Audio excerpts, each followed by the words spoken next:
Crystal creatures. First came the Crystal Spider in early Season 13, a glittery death machine confusing new players since day one. Then, in the Horizon update of October 2024, Albion doubled down on the madness with the Crystal Cobra and Beetle, because apparently the devs thought, what if jewelry could kill you?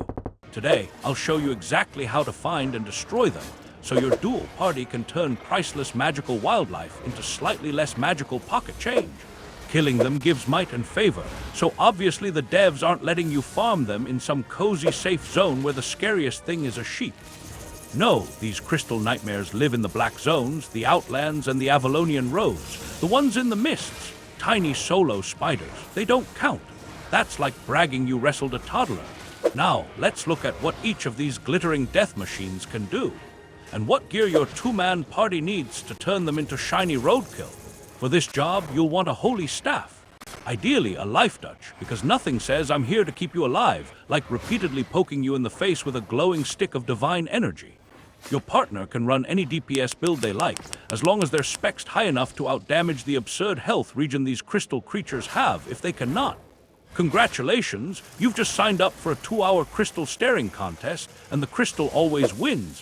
When we did it, we went life touch plus cursed staff. Why cursed? Because nothing complements the warm, healing embrace of holy magic like slowly rotting your target from the inside while screaming obscenities at it in demonic Latin. The Crystal Spider is the balanced one of the bunch: medium health regen, medium auto attack damage, and 3 main abilities.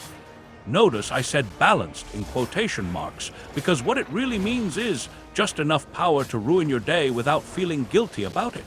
Unlike its Beetle Crystal cousin, it doesn't have the passive lightning zap that randomly fries you like an unlucky pigeon sitting on a power line. Instead, it prefers a more personal touch. Jump attack, it launches itself at you, yeets you into the air, and leaves a tiny DOT debuff. Think of it as an aggressive hug from someone wearing spiked jewelry. Icy Web, an AoE snare that slows you and deals damage, which is great if you've always wanted to know what it's like to drown in frozen spider silk. Glacial Prison, this is the big one. It freezes you solid, negates all healing you could possibly receive, and then explodes. And yes, you take damage from the prison bursting like a frosty piñata, along with anyone dumb enough to stand nearby. On paper, it sounds manageable. In practice, it's the reason your healer develops a drinking problem. Here's the cycle it uses for its abilities. Because yes, this shiny 8-legged sociopath runs on a schedule. You'll want to predict its next cast if you plan on surviving, which basically turns the fight into a deadly game of guess what I'm thinking, where the prize for losing is a glacial prison to the face. Jump attack, glacial prison, jump attack, icy web, jump attack, glacial prison, jump attack, icy web. Now watch carefully. Here is a full fight with the Crystal Spider.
Crystal Beetle is the most dangerous of the trio, not because it's tough, but because it has one key ability that can erase both you and your friend in about 1 second flat.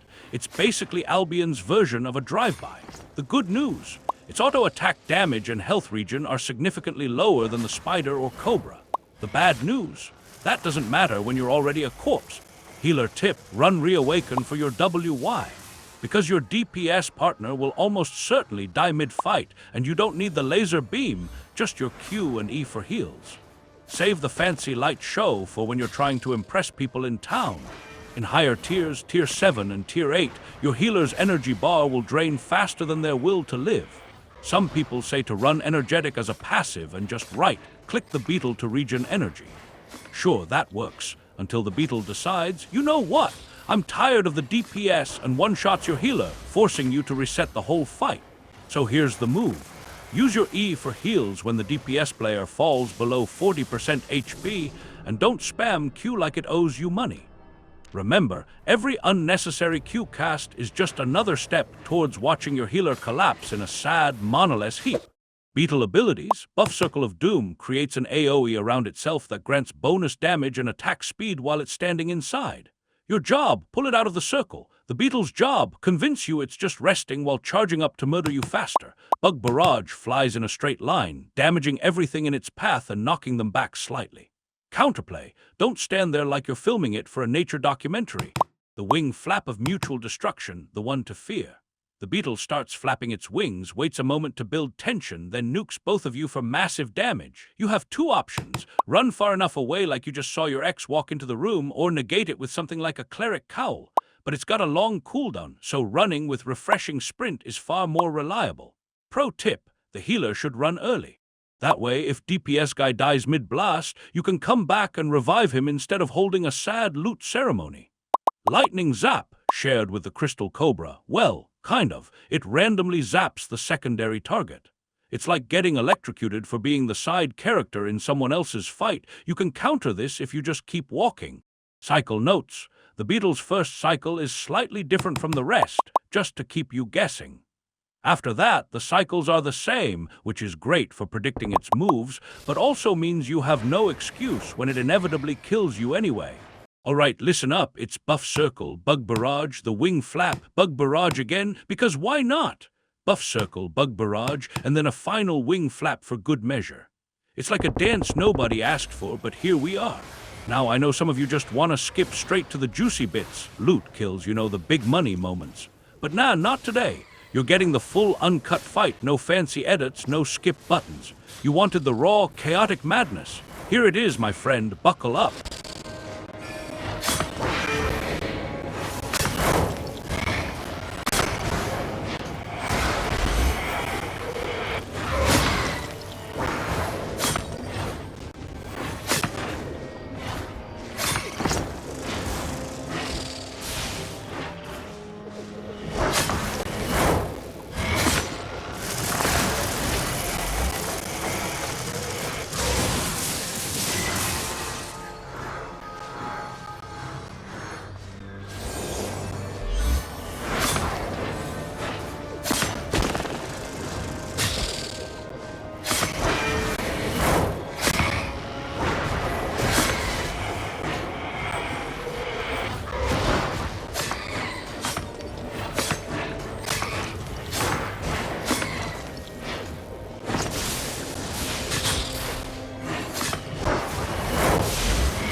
Alright, meet the Crystal Cobra. This guy's basically the spicy hothead of the Crystal crew. Highest auto attack damage, way more aggressive, and the only one you can literally become if you've got a still gaze staff lying around. Yeah, it's weird, but hey, Albion's got style. If you're the healer here, don't zone out. Keep a hawk eye on your DPS's HP because this bad boy hits hard and fast. Plus, energy is gonna be tighter than your grandma's blue jeans, so stash that laser and save your E ability for when your DPS needs it most. Energy management is key. Don't blow it all on fancy spells while your teammate's tanking a death sentence.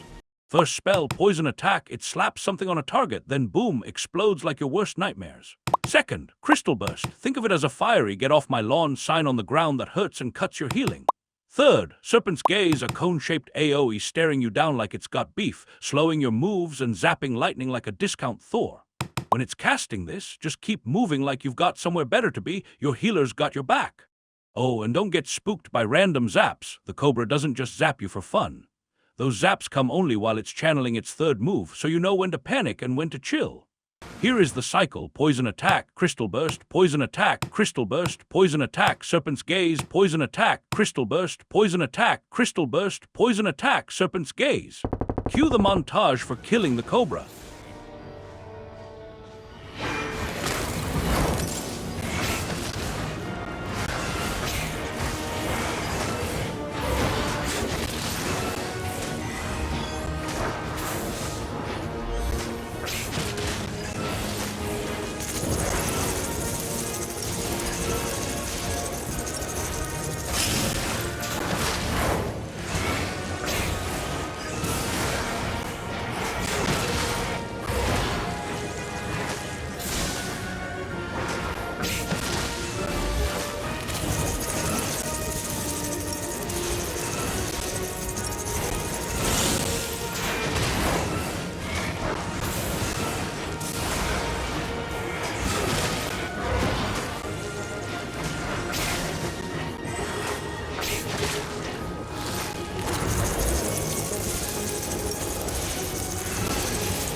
Alright, here's the lowdown on the risk-to-reward game plan.